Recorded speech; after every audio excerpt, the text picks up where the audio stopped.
All right, we got our Raw review for January 20th. Today is Tuesday, the 21st. I am a little bit nervous because I bought a memory chip for my camera and went to record on the camera and it looked terrible.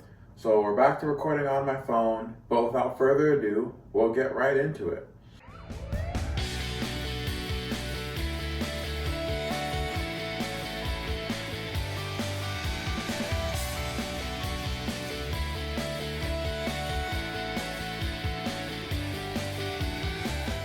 My opinion, last night was a pretty good show.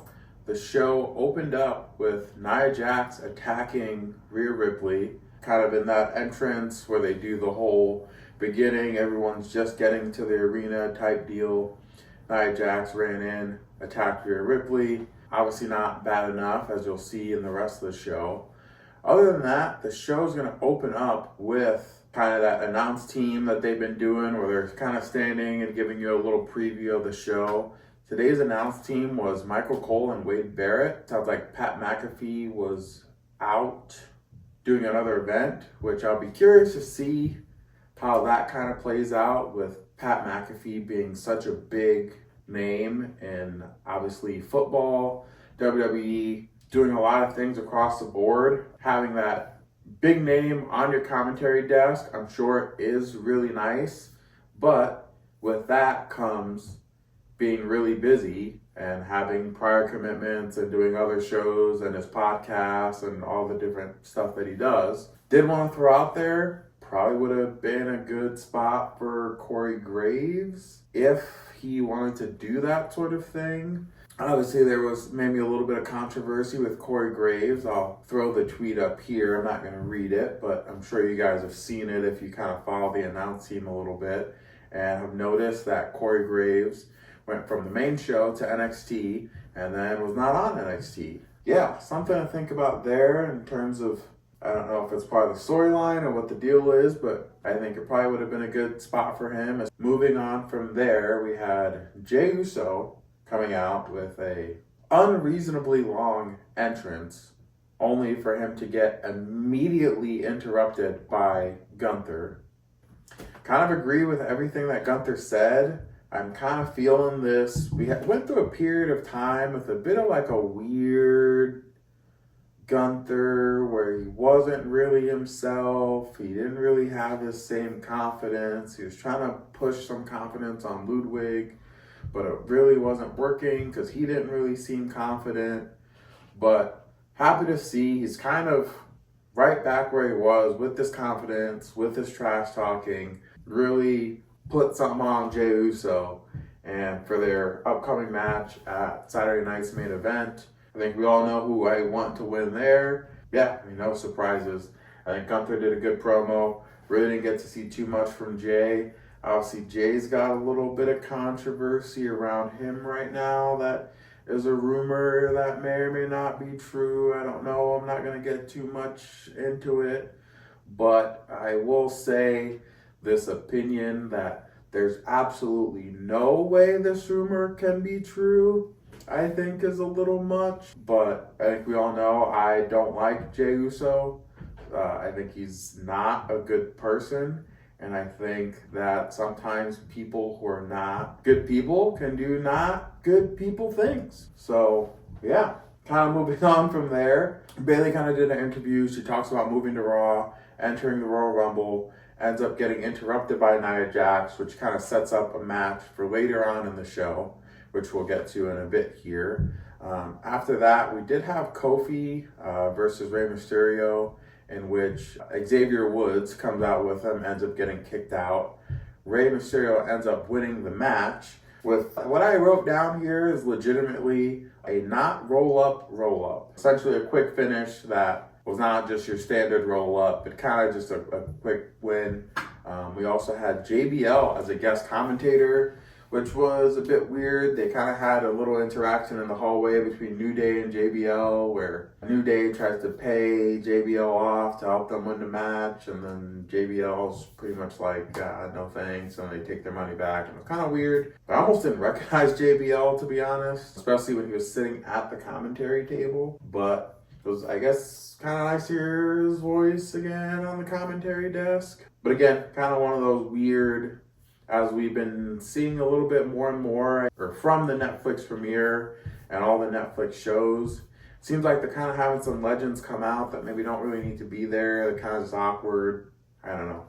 After the match, the New Day attacks Rey Mysterio. The LWO comes out. New Day ends up leaving and then coming back to grab Joaquin Wilde. The other guy, Cruz del Toro, I guess, comes out of the ring, try to help them. They end up running away, kind of doing the good heel cowardly deal.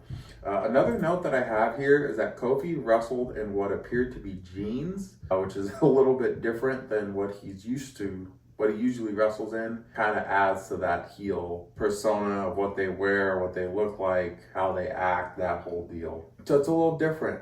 Kind of piggybacking off of that, Chad Gable and American Made had an interview in which Chad Gable's hair intentionally looks very messy. He's talking about how his kind of life is in shambles after losing his match with Penta, and obviously his life looks like it's in shambles because his hair is messy. Telltale sign of your life being in shambles is you got like a wrinkled shirt, maybe it's dirty, maybe the top button's unbuttoned if it's got buttons on it, your hair is messy, you got like your shoes untied, that whole deal. Speaking of having their life in shambles, they were in Dallas for Monday Night Raw, and they had a throwback of Wade Barrett winning NXT in Dallas 15 years ago. I remember him winning NXT. I think it was right on the cusp of either middle school or high school. I do remember vividly getting in trouble for watching NXT in high school. So I don't know where my AARP card is, but it should be in the mail, I'm assuming. I guess they just send it to you when you have stuff like this happen to you. Anyway, after that, Sami Zayn announces that he is entering the Royal Rumble. Kevin Owens interrupts Sami Zayn in a Bret Hart hoodie and pink shoes. What a heel move. I will say I'm kind of curious. Obviously, I'm sure Kevin Owens has an idea of what he's doing before he gets there, maybe before he leaves his house, and can pack things accordingly. But it makes me wonder, we had the fake Dusty Rhodes shirt last week, the Rey Mysterio shirt. He's done this before where he's worn kind of shirts or worn items specific to whatever wrestler he was facing, that kind of deal. And I need to know if Kevin Owens has all this wrestling clothing in his house and just packs it with him before he goes to the show, or if they have it at the show or he's grabbing stuff off the merch table or what's going on. But Kevin Owens kills it with his wardrobe to really tell you, hey, I'm a heel. Not only am I a heel because of what I say and what I do, but again, kind of that what I wear to that next level of everything he wears has some sort of connection to whoever he's talking to, whoever he's facing. I just think that's freaking great. Next up, I have Sheamus' interview where he talks about how great his career has been, how he really wants to win the Intercontinental Championship. Full disclosure, Sheamus is probably one of my favorite wrestlers of all time. He really did have a great career, especially just starting out. He had a lot of big wins very quickly, and that time frame between all those wins and WWE Championship wins and World Heavyweight Championship wins and now just seems so far away from each other. I mean, it is. He's been doing this a long time. And it's kind of weird. It seems like he hasn't really done anything in a while, and any momentum that he does build just kind of gets lost in the shuffle. So I'll be curious to see exactly what they do with this Braun Breaker feud that they have going on. My next note that I have, and this kind of had a lot going on in this match. I would post the video of exactly what happened, but I'm not sure as I kind of get back into YouTube what the restrictions are on on posting stuff from other content, i.e. WWE Monday Night Raw on Netflix. But the next match was Bayley versus Nia Jax. They had Roxanne Perez in the audience, which plays a very important role when Bayley jumps to the outside, hits Nia Jax, attacks Roxanne. Roxanne attempts to jump the barricade. If you look closely, you'll see a fan sitting on the end of the row that as Roxanne goes to jump the barricade, a security guard grabs Roxanne, goes to hold her back, and actually knocks that fan off of her seat. And the fan ends up all the way on the ground. Not really sure how or why that happened. Other than that, who won this match? Nia. Nia wins the match. After Nia wins, Rhea Ripley comes out, attacks Nia Jax, and then announces they'll have a match at Saturday night's main event.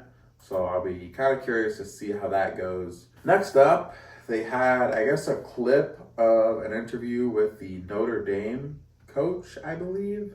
We was kind of talking about being at SmackDown a year ago and how much of a WWE fan he is. I think that's pretty cool, especially because I'm pretty sure they had a game that day. I'm not sure who won, but I'm going to look it up.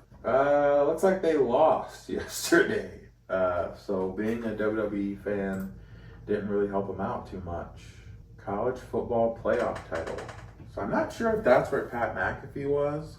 But Ohio State beat Notre Dame, unfortunately, if you like Notre Dame. Or fortunately, if you like Ohio State. Anyway, moving on. Seth Rollins and Sami Zayn have a little chat in the hallway. Couldn't help but notice Karrion Kross in the background. It didn't really seem to have too much going on with it. But other than Karrion Kross kind of being in the background, so we'll see where they take that. After that was an interesting match between Penta and Pete Dunne. Kind of threw in here, I didn't really understand why the match was happening exactly, but I thought it was a good match nonetheless. It did show that they have had a match before in 2017 in RPW, I believe. And Pentagon, well, back then he was Pentagon Jr., did win that match with the Pentagon driver. And then won this match with the Pentagon or Penta Driver, whatever they're calling it. But yeah, a 2017 match and a 2025 match both ended exactly the same way. So I thought that was kind of interesting. After that, Logan Paul does a little video on his Raw Netflix debut. He said he was going to be full-time a week ago or 2 weeks ago. I don't remember, but he hasn't been there, which is maybe reeling into his gimmick a little bit. I don't know, but Logan Paul is one of those big take it or leave it guys. I think he's better than people expected him to be, which is not super surprising because he is an athlete at the end of the day. But if I never saw him wrestle again, I'd be okay with it. After that, we had CM Punk doing kind of an interview in the crowd where he called out a bunch of wrestlers, including Hulk Hogan, kind of roasted him a little bit.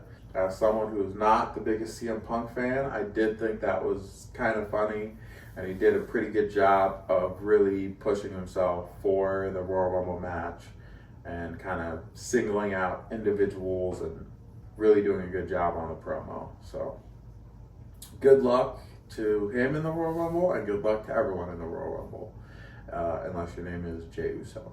After that was Io Sky and Dakota Kai versus Shayna Baszler and Zoe Stark, with Sonya Deville in their corner. Couple of notes I had here.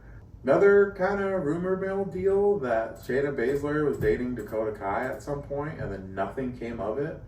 I don't think it's true just because nothing came of it, but it was interesting while it lasted for a day. Other than that, Io hitting Shayna after a moonsault, but more importantly, if you missed this, go back and watch the drop kick. It was like towards the beginning of the match. The drop kick that Zoe Stark hits on Dakota Kai, she kicks Dakota Kai out of her boots. I mean, it is probably one of the hardest flying drop kicks that I've seen in a long time. It is a wild drop kick. After that match was the main event of the evening, which was Drew McIntyre versus Seth Rollins in a WrestleMania rematch. Hence my WrestleMania shirt and my WrestleMania hat. Part of my WrestleMania hat is because I need a haircut and I haven't gotten one yet, but it's also because we had a WrestleMania rematch, which I'm never a really big fan of. This one I'll allow because at WrestleMania for the championship, and now they're kind of out of that main picture and obviously have their own kind of feud going on. So it's essentially more of a random feud match than a WrestleMania rematch. But yeah, the pay-per-view rematches right after the pay-per-view I think are a bit silly. Seth ends up winning this match with a roll-up. Again, kind of a quick finish deal. Drew ends up attacking Seth after the match, just as the outcome in the last match that had a quick pin. Sami goes to protect Seth Rollins and ends up going to kick Drew. Drew moves, of course, the classic move. Sami ends up kicking Seth right in the face. So it didn't go the way that anyone wanted it to go, probably other than Drew. So I did rewatch the Drew and Seth Rollins match at WrestleMania. I thought it was a pretty good match. I do remember kind of that entrance, and I'll put some of the video from the entrance and some of the match itself here, whatever I have. I don't know exactly what I have, but we'll throw that in here now.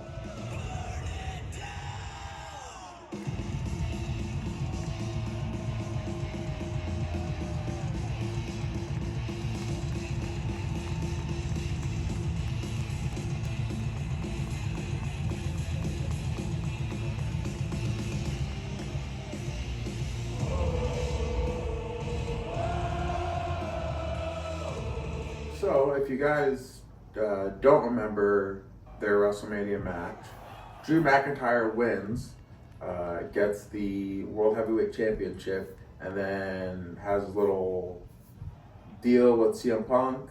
CM Punk is not injured / he is injured. Long story short, Damian Priest cashes in, wins the World Heavyweight Championship, giving Drew McIntyre a pretty short title reign, which he had some stuff to say about it. I saw, I guess, a meme of the TikTok shutdown, in which people were comparing the TikTok shutdown to his championship reign at WrestleMania, and Drew was not too happy about it. Probably post, if I have a screenshot, I'll post it in now, so you guys can see what I'm talking about. But that's how the show ended. So other than that, I kind of noticed these Raws that don't really have a time limit have been running shorter rather than longer. I know there's a one, I guess, for Penta's debut, where people were saying that he ran long, and there are rumors that a lot of people were upset about it because they had to cut other stuff short, which kind of defeated the whole purpose of not having a time limit, and then the show ran short anyway. And by short, I just mean it wasn't 3 hours. This show was 2 hours and 35 minutes. So not 3 hours like it's been. Next up, we'll do again, and this one was kind of a tough one for this week for some reason, but Little E's Big Five. At number 5, Kevin Owens. Good promo, good outfit choice. Left us kind of on a cliffhanger of what was going to happen. Number 4 and 3 are going to be maybe contradictory to each other, but I'll kind of explain it as I go through it. Number 4, Nia Jax. She attacked Rhea Ripley at the beginning of the show. She won her match. She was not standing tall at the end of Rhea Ripley attacking her after the match, but she looked, I think, really strong in her match. Had a pretty good showing at the beginning of the show, which is why my number 3 is Rhea Ripley for coming back out after getting attacked, attacking Nia Jax in her match, being the one standing tall, and announcing their match at Saturday night's main event. Number 2 is Penta Another win by Penta on Raw. Double win, same way, on Pete Dunne. And the win on Chad Gable. Chad Gable's still reeling from it.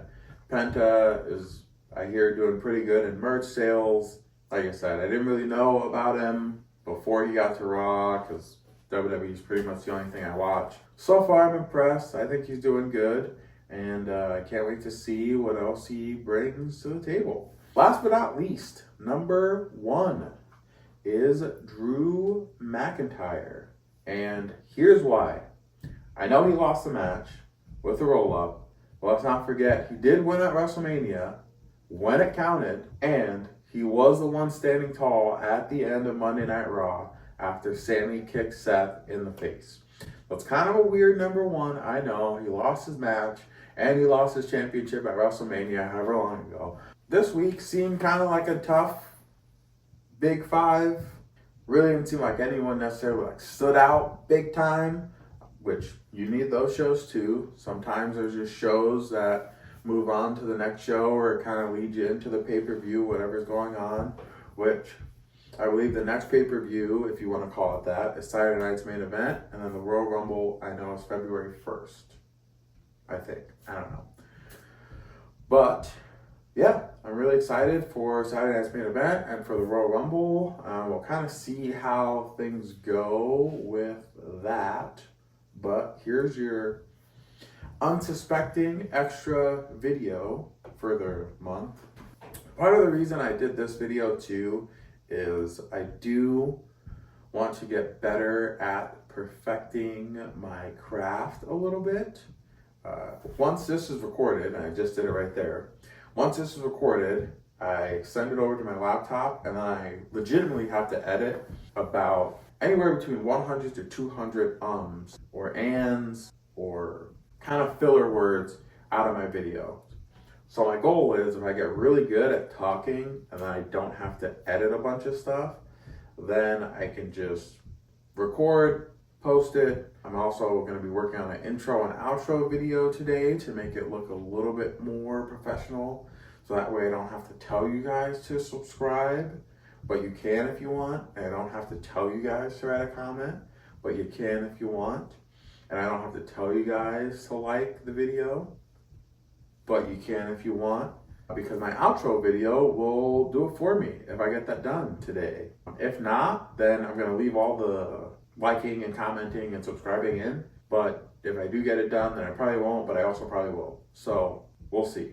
Maybe this video will have an intro and outro, maybe it won't. It all depends on how pissed off I get editing this video with all the ums. I don't know how long I've been recording for. Hopefully it's not that long, but I think I'm done. I think I said everything I need to say, and hopefully you guys enjoy your day. And that rhymed, and that was unintentional, but it was kind of cool.